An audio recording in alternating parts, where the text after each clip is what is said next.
minggu kalau tidak salah saya pergi ke sebentar di Eropa, tepatnya di United Kingdom. No matter who you are, tidak peduli siapa kamu, tapi kamu harus berakhir sebagai apa. Tadi ayat ini dalam surat Ali Imran 102 bolak-balik disampaikan. Wala tamutunna illa wa antum muslimun. Keluar dari rahim ibu saja, yang paling penting sekarang adalah mati sebagai anak. Tidak peduli kita lahir di Afrika, di Arab, di Indonesia. Kalau kita menjadi orang non-muslim, maka kita akan menjadi orang rugi. Maka wala tamutunna illa wa antum muslimun, kita harus atau wajib mati sebagai orang yang muslim, yaitu seseorang yang berserah diri kepada Allah. Dari mimpi itu akhirnya saya mencari sendiri karena saya tidak punya guru. Saya cari, mengapa begitu banyak agama, begitu banyak keyakinan. Saya bertanya kepada Rabbul Alamin, apa sih agama yang benar atau apa agama yang benar itu? Dalam pencarian saya, alhamdulillah tahun 93 saya mulai mengenal Islam. Karena sekarang usia saya sudah 57. Ya, sudah cukup tua. Kemudian saya mencoba untuk mencari tahu sampai akhirnya suatu saat jam 3 pagi saya disuruh pergi ke masjid. Itu aneh bagi saya. Keluar dari rumah hujan, mau balik kaki saya diseret pergi ke gudang untuk ngambil payung. Nyampe di masjid lampunya mati, mau pergi didatangi orang tua, diajak masuk ke masjid. Disitulah kemudian saya terpekur di depan imaman jam 3 pagi, tidak ada orang, lampu mati, keringat dingin keluar karena takut ternyata orang itu tidak ada. Yang ada pada saat itu adalah ruh saya ditarik dan saya diperlihatkan neraka jahanam. Dan di situ saya diperlihatkan bagaimana hukum orang tidak pernah sholat.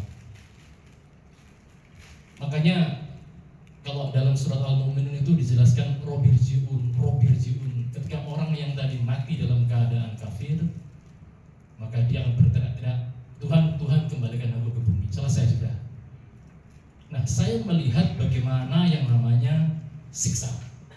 Orang tidak pernah sholat, kepala taruh dihancurkan, kepala taruh lagi di sebuah batu itu dihancurkan. Begitu tajamnya sampai saya. Begitu banyak siksa yang saya lihat, kemudian saya berkata kepada yang mengajak saya, sudah cukup bagi saya. Itu saya menangis di depan pengimaman sampai puncaknya tahun 2009 tiba-tiba mama saya memaksa saya untuk mengantar beliau pergi haji.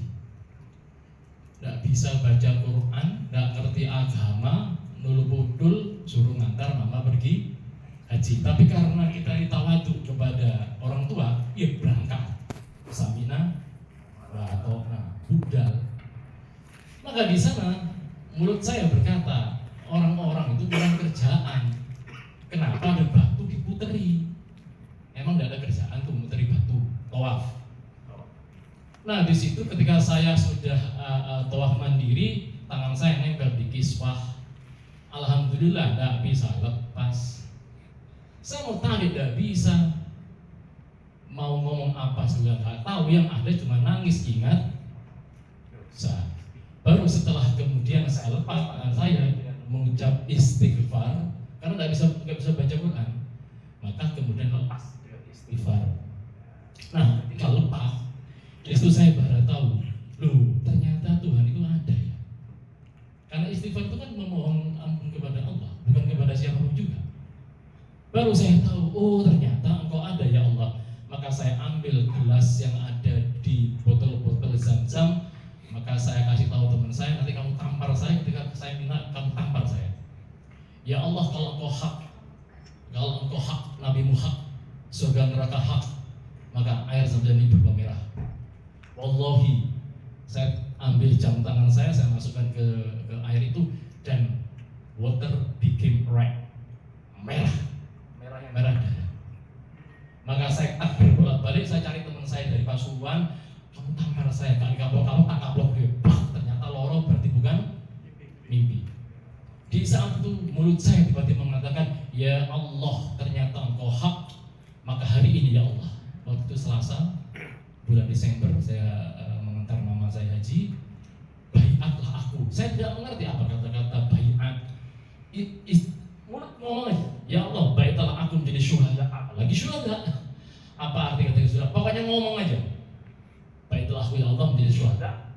Alhamdulillah ketika itu asar menjelang maghrib, imamnya alhamdulillah imam yang terkenal. Sini Ustaz. Sudah isi. Wah, baca ada kata-kata syuhada, ada dalam Al-Baqarah, ada dalam Imran istilah syuhada. Maka hati saya, oh saya sudah dibaiat sama Allah. Maka saya menghadap ke Ka'bah, saya minta sama Allah, ya Allah saya minta 3 perkara. 1, nanti kalau saya pulang dipanggil Pak Haji tidak bisa baca Quran, malu. Ya Allah mampukan saya baca Quran. 1. Yang kedua, ya Allah mampukan saya kampung ke kampung saya bercerita tentang Islam. Mampukan saya ya Allah. Yang ketiga, saya meruqyah. Kenapa? Kalau lihat orang sakit waktu itu, waktu tahun 2009 saya pergi haji, banyak orang tidak mampu. Maka ternyata ruqyah itu mantra, ruqyah itu doa. Jadi orang didoakan, tidak, kalau dia mampu tidak pergi ke rumah sakit. Maka ternyata 2 minggu setelah saya pulang haji, datang seseorang minta saya kultum. Waduh Pak, ngomong apa ini? Tapi karena sudah minta di hadapan Allah, di depan Ka'bah, ada orang datang, saya diundang untuk menjadi pembicara, berangkat. Berbekal surat Al-Asr yang sangat pendek, Pak Umar betul-betul 1 jam Pak. Alhamdulillah tidak dibunuh saya di masjid. Masya Allah. Karena saya adalah trainer Asia Tenggara waktu itu. Saya menghadapi orang-orang dari berbagai macam ras, saya nggak takut. Masa menghadapi orang-orang Nadine saya takut waktu itu. Kayak saya kira dia waktu itu. Jadi saya 1 jam itu ternyata saya dibunuh.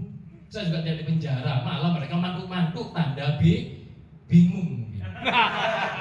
Karena ngomong nggak pakai muqaddimah, suratnya cuma 1, yaitu surat Al-Asr yang paling gampang, yang paling bisa di-download.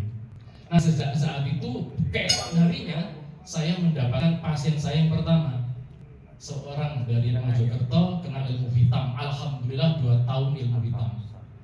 Datang ke tempat saya minta disembuhkan, saya bilang saya bukan dokter dan bisa menyembuhkan pulang. Wah marah dia karena jauh. Prinsipnya adalah saya tanya dia, Bapak sholat? Enggak, kalau tidak sholat pulang. Di sini maharnya cuma sholat. Karena saya tidak menerima uang sepeserpun. Mahar sholat baru saya bantu doa. Alhamdulillah beliau mau sholat. Besoknya tiba-tiba saya dipandu dari telinga. Tempelin tanganmu di punggungnya. Wah saya berdaya seperti paranormal. Mau coba? Saya tidak tahu baca apa ya. Yang paling penting mulut saya bunyi gitu ya. Ternyata dia, waduh Ustaz, saya dibantu Ustaz, bagi orang ini orang keblinger ya, saya taruh di punggung begini, maka itu punggungnya panas katanya. Panas terus dari bisikan cari air.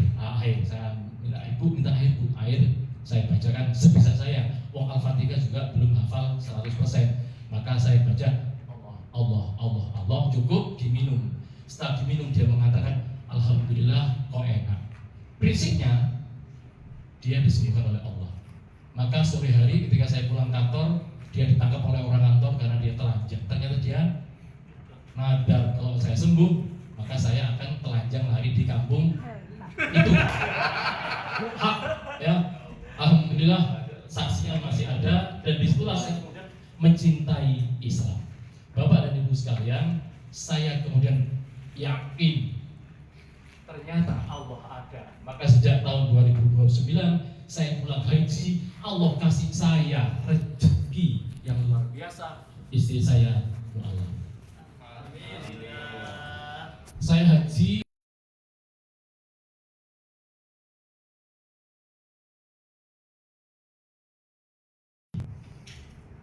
seminggu kemudian saya menang tender 400 juta, bagi 200 juta, ternyata uang haji sama Allah dikembalikan. Bagaimana? Hebat Allah. Nah kemudian saya sama istri sama-sama belajar. Bapak, Ibu, saya mau sampaikan ada hal yang sangat menarik. Dengan belajar Quran, saya merasa I'm blessed.